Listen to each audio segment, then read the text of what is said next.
होली पर हुड़दंग हुआ। बसई रोड पर होली के दिन हुड़दंग देखने को मिला। युवकों ने महिला के साथ मारपीट की, उसके साथी के साथ भी मारपीट की। बियर की बोतल से मारपीट का ये मामला सामने आया है। काले रंग की स्कॉर्पियो में सवार होकर ये युवक आए थे। महिला ने स्कॉर्पियो को रोकने की कोशिश भी की। स्कॉर्पियो के सामने महिला लेट गई थी, लेकिन नाकाम रही। ये हुड़दंग जो था साइबर सिटी गुरुग्राम की सड़कों पर, ये स्कॉर्पियो गाड़ी काले रंग की आप देख सकते हैं। इसी में सवार वो आरोपी जिन्होंने युवक युवती पर हमला किया और बोतलों से भी वार किया। महिला ने इस गाड़ी को रोकने की कोशिश भी की, लेकिन नाकाम रही और ये मौके से फरार हो गए। किसी शख्स ने ये वीडियो बनाया है जिसमें ये पूरा वाकया कैद हो गया है।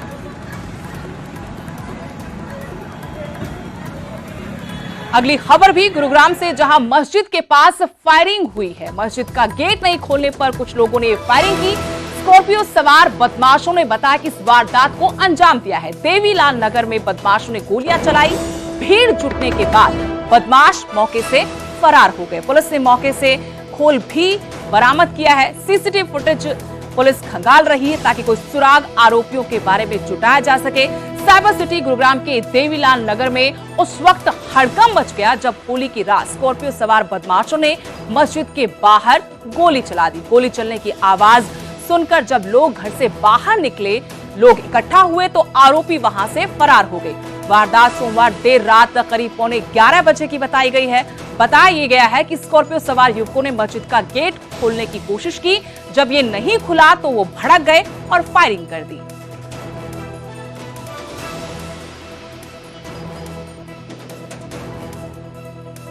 तो गुरुग्राम में मस्जिद के बाहर फायरिंग हुई है।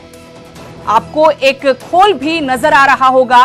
बताया गया कि स्कॉर्पियो में सवार होकर कुछ लोग आए थे। उन्होंने मस्जिद का गेट खोलने की कोशिश की। जब गेट नहीं खुला तो वो भड़क गए, उन्होंने फायरिंग की। लोग आसपास जुटे तो उसके बाद मौके से फरार हो गए। पूरा मामला जानने समझने की कोशिश करेंगे। गुरुग्राम से मेरे सहयोगी धर्मवीर शर्मा इस वक्त फोन लाइन से जुड़ चुके हैं। धर्मवीर, मस्जिद के बाहर फायरिंग का मामला सामने आया था देर रात को। पुलिस की जांच कहां तक पहुंची? क्या कोई सुराग जुटा पाई है आरोपियों के बारे में? देखिए, अभी तक गुरुग्राम पुलिस को किसी भी तरह का कोई भी जो सुराग है वो नहीं मिला है। ये जो पूरी घटना है ये गुरुग्राम के देवीलाल इलाके की है, जहाँ ये जो मस्जिद है ये मौजूद है और यहीं पर ये जो लोग हैं ये आए थे रात को और इस पर बताया जा रहा है कि स्कॉर्पियो गाड़ी इन लोगों के पास थे। उसके बाद इन्होंने जो है मस्जिद का दरवाजा खुलवाने की कोशिश की। जब दरवाजा नहीं खुला तो उसके बाद इन्होंने वहाँ पर फायरिंग कर दी और उसके बाद ये यहाँ से फरार भी हो गए। पूरी घटना है सीसीटीवी में भी कैद हुई है। गुरुग्राम पुलिस को भी सूचना दी गई। उसके बाद मौके पर गुरुग्राम पुलिस पहुंची है और उसके बाद इस गाड़ी का जो नंबर है वो गुरुग्राम पुलिस के पास मौजूद है और उसके आधार पर ही आगे की जांच की जा रही है कि आखिर ये गाड़ी किसकी है, कौन इसका मालिक है, कौन इसको चला रहा था और इन लोगों का मकसद क्या था, आखिर फायरिंग कर रहे हैं। क्या सिर्फ शांति फैलाना था या किसी को टारगेट करने के लिए ये लोग आए थे? तो इसको लेकर के जाँच चल रही है। धन्यवाद धर्मवीर जानकारी के लिए। तो अभी पुलिस आरोपियों की पहचान नहीं कर पाई है। स्कॉर्पियो का नंबर नोट कर लिया है, जांच की जा रही है। सीसीटीवी भी सामने आया था। इसी के आधार पर आरोपियों तक पहुंचने की कोशिश की जा रही है। मोटिव जानने की कोशिश की, आखिरकार इन्होंने फायरिंग क्यों की, किस वजह से लोग यहां पर आए थे, क्या किसी को टारगेट कर रहे थे या फिर उन्होंने किसी और वजह से फायरिंग की है। फिलहाल पुलिस मामले की तफ्तीश में लगी हुई।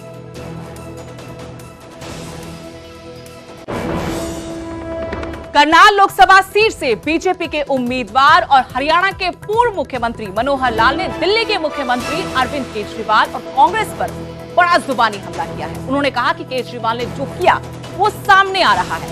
उन्होंने विपक्ष पर परिवारवादी होने का आरोप भी लगाया और दावा किया कि हरियाणा में सभी 10 लोकसभा सीटों पर बीजेपी की ही जीत होगी। उन्होंने ये भी कहा कि देश में बीजेपी 370 और एनडीए 400 पार जाएगी।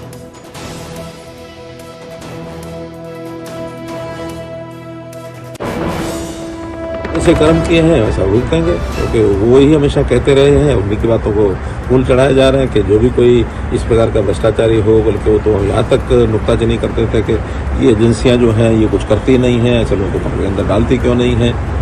तो वही चीज़ें जब उनके सामने आ रही हैं, अंतर इतना ही है कि कौन किसको परिवार मानता है। भारतीय जनता पार्टी के लोग पूरी जनता को अपना परिवार मानते हैं और ये जो छोटी सोच रखने वाले हैं वो अपने ही परिवार में उलझे रहते हैं। वो उनका बेटा, उनके पुत्र वधू, उसकी माता पिता पत्नी, यही उनका परिवार होता है। एक कंसेप्ट में वो अपने हिसाब से लगे हैं। हमारी कंसेप्ट ये है कि वसुधैव कुटुंबकम, सारा मानव मात्र ये हमारा परिवार है, इसलिए मिल करके समाज की खुशी, परिवार की खुशी सबको मिला करके हम देखते हैं। और मैं समझता हूँ कि हरियाणा का जो 10 लोकसभा का जो हमारा टारगेट है उसको पूरा करेंगे और देश भर में 370 भाजपा और 400 एनडीए।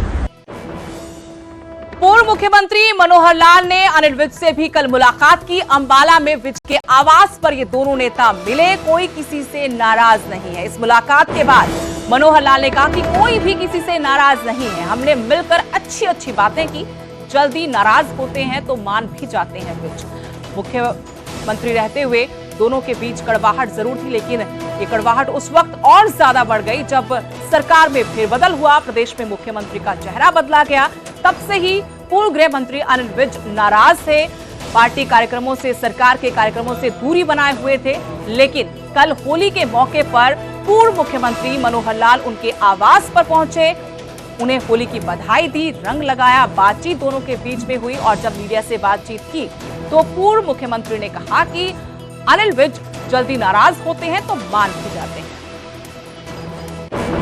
होली का त्यौहार होता है, उसमें सभी आपस में मिलना जुलना, एक भाईचारे का नाते से सब पुराने साथी मिलते हैं। तो आज मैं भी करनाल जा रहा था चंडीगढ़ से, उस नाते से अनिल जी संयोग से त्यौहार का दिन में मिलते ही मिले हैं और एक प्रकार का हमने पुरानी यादें भी अपनी एक प्रकार से साझी की हैं कि लगातार 9.5 साल तक विधानसभा में हम दोनों रहे और मंत्री के नाते, आप मुख्यमंत्री के नाते आज हम अपनी नई पोजीशन में अपना काम कर रहे हैं। उस नाते से एक अच्छा अनुभव शेयर करने के बाद हमको भी जरा सुकून मिला है कि अच्छी बातें शेयर की हमने।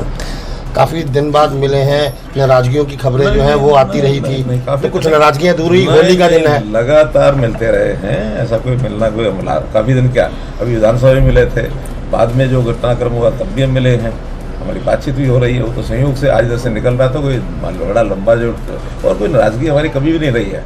सर एक पुरानी कहावत है, कभी विज साहब ने कभी नाराजगी दिखाई हो या हमने कभी दिखाई हो। हाँ, स्वभाव अपना अपना होता है। विज साहब हमारे थोड़ा स्वभाव में कभी कभी कुछ कह देते हैं, बाद में ठीक भी होते हैं। हम भी कभी कभी उसको अपने मन पर लेते नहीं है, जाके बात कर लेते हैं, खत्म हो जाता है। सर एक पुरानी कहावत है, बुरा ना मानो होली है, और होली तो एक बहाना है और रूठे हुओं को मनाना है। नहीं, हमारा कोई रूठा हुआ मामला नहीं है। आखिर होली एक भाईचारे का त्यौहार है और भाईचारे के त्यौहार पर सब मिलते जुलते हैं।